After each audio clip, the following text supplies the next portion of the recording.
You've recorded with a couple of very well-known producers. Why did you decide on Alex Chilton? We already had kind of promised Alex that we would do it with him when we finally did get some kind of record deal. You're about the only thing that Alex has been doing for some considerable time, aren't you? Yeah, he plays every Saturday night at the Well, a club in Memphis, or tries to play. Yeah, it's with a band called Panther Burn. He just plays guitar in a local blues and rockabilly band there. It's a pretty wild, bizarre band. He believes in magic, and we all do too, and that's important to us. He believes in everything. Believe in, that accidents can happen, that are going to be much better than what you planned. I read something in one of your interviews where you said that when Alex enters a room, the machinery begins to malfunction. That's true. He came into our apartment one time and we were trying to play him a tape that we'd made somewhere, and everything in the apartment broke. I mean, something like 4 tape recorders we had there, everything from a Panasonic to a reel-to-reel, it just broke. My amplifier wouldn't work.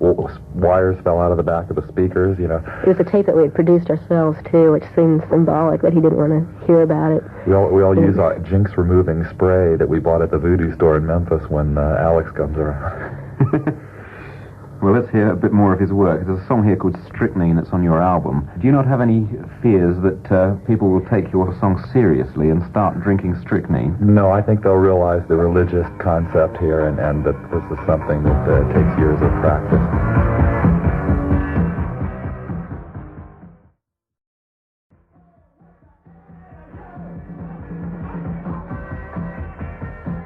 Strychnine by the Cramps from their first album.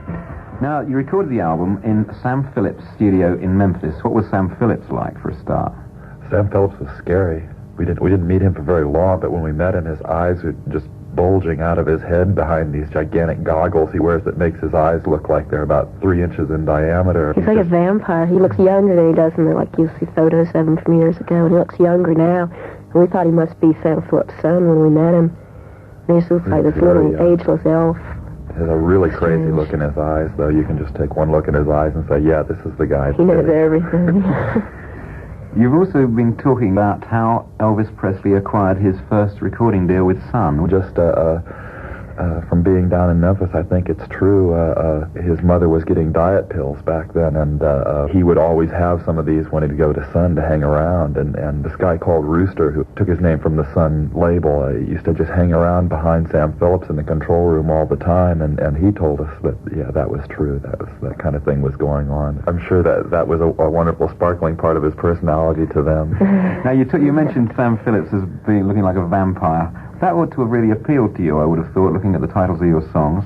Oh, yeah. This track we'd like to end with here is called I Was a Teenage Werewolf, which, of course, was a film title. It meant a lot to me. It's also a film that's very hard to see in the States right now because Michael Landon won't allow it to be shown. In America now, it's a real well-known TV star.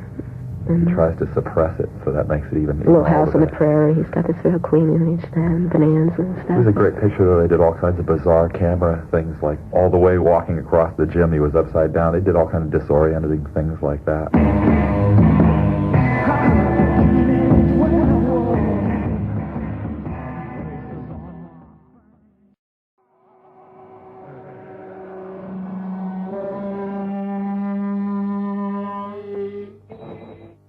Supposed to be really entertaining live, strange music, but it does sort of get to you. They're called the Cramps. They've got a couple of albums out at the moment. One of them's called Gravest Hits, and the other one is called Songs the Lord Taught Us. The tabloid papers